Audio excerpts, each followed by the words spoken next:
એટલે આ વિડીયોમાં હું આપણે જે ટીચર માટે ફાઇલો અપલોડ કરવાની છે આપણા ડેટાબેઝમાં એના જે 3 સ્ટેપ છે એને માટે થોડી સમજણ આપીશ કે આપણે જો અહીંયા લખ્યું છે કે જો ચેપ્ટર તૈયાર ન હોય તો નીચે આપેલ પગલાં લઈ તે તૈયાર કરી ડેટાબેઝમાં લોડ કરી શકાય.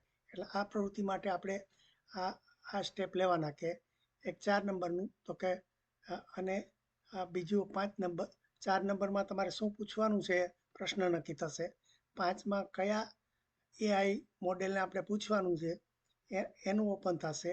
અને પછી આ છઠ્ઠું કે આપણે એનો જે મોડેલે જવાબ આપ્યો હશે ને એની જે શેર લિંક એટલે આખો જવાબ નહીં પણ એની જે લિંક હશે એ આપણે અહીંયા આ 7મા સ્ટેપમાં કે એઆઈ મોડેલ રિસ્પોન્સની શેર લિંક ડેટાબેઝમાં લોડ કરો.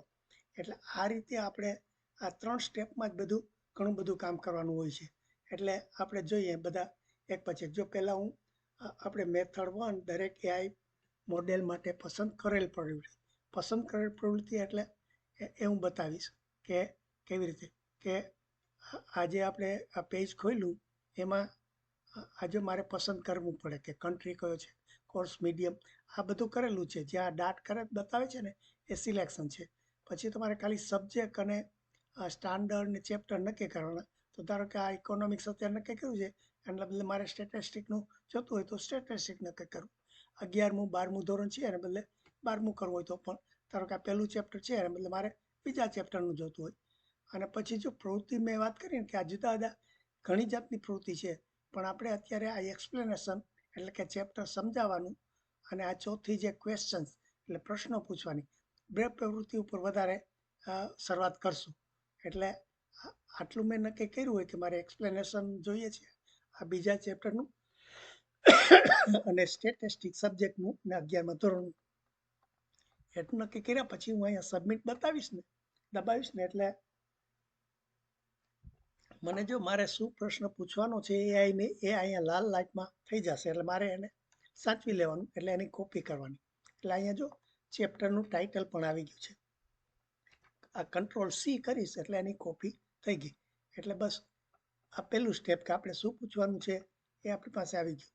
હવે કોને પૂછવાનું છે તો કે આપણે આમ તો 10 ને ગમે 10 પૂછી શકીએ પણ આપણે હાલ પૂરતું આ પહેલા 3 છે ChatGPT, જેમિનાઈ અને ડીપસીક એ 3નો ઉપયોગ કરશું. એટલે તમારે આને દબાવો, આ ChatGPTને દબાવો તો એ ખુલશે. ફરીથી આપણે આપણું જે હોમ છે ત્યાં આવી અને આ બીજું જેમિનીનું દબાવશો તો એ ખુલશે. અને પછી આ ડીપસીકને આવી અને દબાવશો તો એ ખુલશે. એટલે આ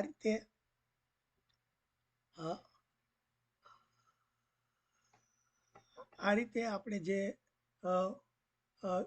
જે બધા ની જરૂર છે એ બધું આપણે ખોલી લીધું. હવે બધા પ્રશ્ન પણ આમાં થોડું જરા જુદું છે. ધારો કે આ ડીપસીક છે એ સીધું સ્ટાર્ટ નથી થતું એટલે આ સ્ટાર્ટ નાવનું બટન આપણે દબાવવું પડે. એટલે શું થશે કે એક નવું પેજ ખુલશે. એટલે આપણે આ જૂનાની જરૂર નથી એ બંધ કરી દઈ. હવે જે આ નવું પેજ ખુલ્યું ને ત્યાં આપણે જોકે મારે લોગિન છે પણ તમારે પહેલી વખત અહીંયા પહેલાં લોગિન કરવું પડશે કે તમે કોણ છો એ. એટલે અહીંયા હું Ctrl+V કરું એટલે જો આપણે તો પ્રશ્નની કોપી કરી હતી ને એ અહીંયા આવી ગઈ. પછી આ અપ એરોને હું સિલેક્ટ કરું અથવા તો એન્ટર દબાવું એટલે જો એ આપણે જવાબ તૈયાર કરશે. હવે એ જવાબ તૈયાર કરતા હોય ત્યારે હું બીજે જઈ શકું.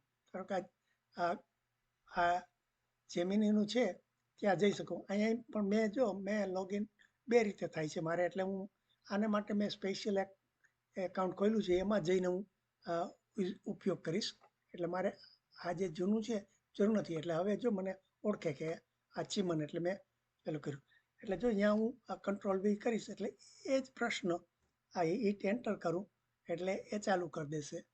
અને પછી આ ChatGPT છે એમાં પણ હું આ Ctrl+V કરીશ એટલે જો એનો પ્રશ્ન આવી ગયો પછી હિટ એન્ટર કરીશ એટલે આ ચાલુ થઈ ગયું. એટલે આ રીતે એક સાથે આપણે 9 કે 10ને પણ ખોલીને સાથે સાથે એક જ પ્રશ્ન પૂછી શકીએ. પણ આપણે અત્યારે આ ડેમોન્સ્ટ્રેશન માટે ખાલી આ 3નો જ ઉપયોગ કરીએ છીએ. એટલે ધારો કે હવે પૂરું થાય. ધારો કે આ જો આખું ચેપ્ટર એને બધું વ્યવસ્થિત સમજાવ્યું છે. અને એ પૂરું થાય ChatGPTમાં જો અહીંયા તમે સીધું છેલ્લે જવું હોય તો એરો બતાવે ને એને દબાવો એટલે સીધું નીચે જતા રહ્યા. પછી આ જે શેર જો અહીંયા ઉપર એરો બતાવે છે ને એને તમે ક્લિક કરશો ને એ જો શેર નીચે લખેલું જ છે. એટલે આપણે એ શેર લિંકને જોઈએ છે આપણે. અને એટલે જો આ નવું પેજ ખુલ્યું એમાં આ કોપી લિંક લખ્યું છે ને એને આપણે ફરીથી દબાવવાનું. એટલે જો એણે કીધું કે લિંક કોપીડ એટલે કે આનું એડ્રેસ છે એની કોપી થઈ ગઈ.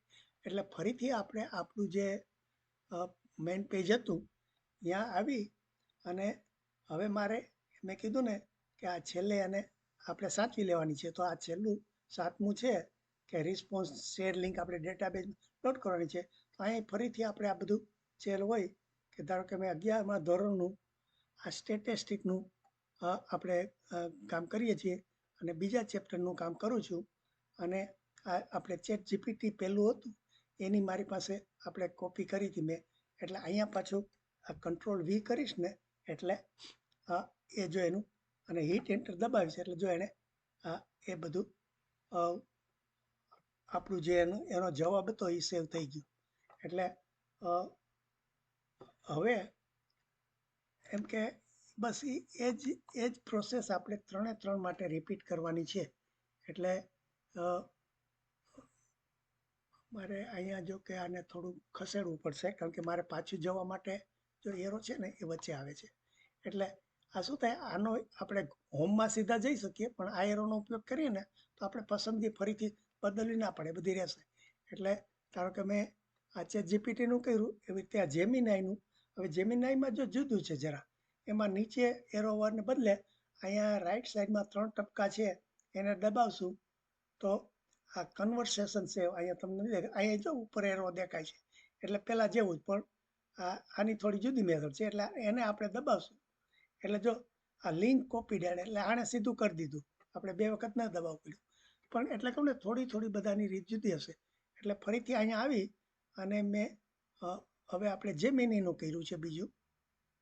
એટલે આ જે એનું એડ્રેસનું જે છેલ્લું ખાનું છે એમાં ડબલ ક્લિક કરીશ એટલે હાઇલાઇટ થઈ જશે ને Ctrl+V કરીશ એટલે અને પછી એન્ટર દબાવીશ એટલે જો એનું એ સેવ થઈ ગયું. અને પછી આ ડીપસીકનું છે. તો ડીપસીકમાં જો આ છેલ્લે છે એમાં જરા આવો એરો છે શેરનો. પણ તમે અહીંયા તમારું બટન લઈ જશો ને એટલે તમને દેખાશે. પણ આમાં આ જો શેર દબાવ્યું એટલે સીધું નથી આવતું. પાછું અહીંયા નીચે લખશે કે ક્રિએટ પબ્લિક લિંક એટલે ફરીથી એને તમારે દબાવવું પડે. પછી પાછું કે ક્રિએટ એન્ડ કોપી આ ત્રીજું. એટલે જો આમાં 3 વખત દબાવવું પડે સેમ વસ્તુમાં. પણ પ્રોસેસ એ જ ને કે આપણે એનું એડ્રેસ જોઈએ છે ને આપણા ડેટાબેઝમાં. એટલે અહીંયા આવી અને ફરીથી આપણે આ હું ડીપસીક સિલેક્ટ કરી લઈશ અને આને ઝડપથી 2 વખત ક્લિક કરીશ ને એટલે હાઇલાઇટ થઈ જશે. અને પછી Ctrl+V કરીશ એટલે એ ડીપસીકનું એડ્રેસ થઈ ગયું અને આ હિટ એન્ટર કરીશ એટલે થઈ ગયું. એટલે જો આપણે આ 3 આવી રીતે થઈ ગયા. પછી આપણે આ હોમમાં આવી ચેક કરી લઈએ કે ભાઈ આ પહેલી આઈટમ છે એ તૈયાર કરેલા બધા ચેપ્ટરનું સમજવાની છે. તો આ AI મોડેલ છે અહીંયા કર્યું. આ આપણે સ્ટેટિસ્ટિકનું લીધું હતું 11મા ધોરણનું. આ બીજું ચેપ્ટર લીધું હતું અને આપણે એક્સપ્લેનેશનનો વિડીયો તૈયાર કર્યો છે. એટલે બધું જો સાચું હોય ને પછી આ સબમિટ બતાવશું તો જો આપણે આ 3 જે કર્યા ને એ અહીંયા તૈયાર થઈ ગયા. બસ પછી તમારે જોવા માટે ક્લિક હિયર તો ChatGPT તમે આ રીતે જોઈ શકો. અને આ જેમિની બે ચેક હિયર દબાવો તો જેમિનીનો જવાબ હશે જોઈ શકાય. અને આ ડીપ્સ અહીંયા ક્લિક હિયર છે કરો તો ડીપસીકનો જવાબ. એટલે આ રીતે 3 જવાબ જોઈ શકાય. એટલે મેં કીધું ને આ બસ આ 3 સ્ટેપ બધી રીતે રિપીટ થાય. અને એના એમ કે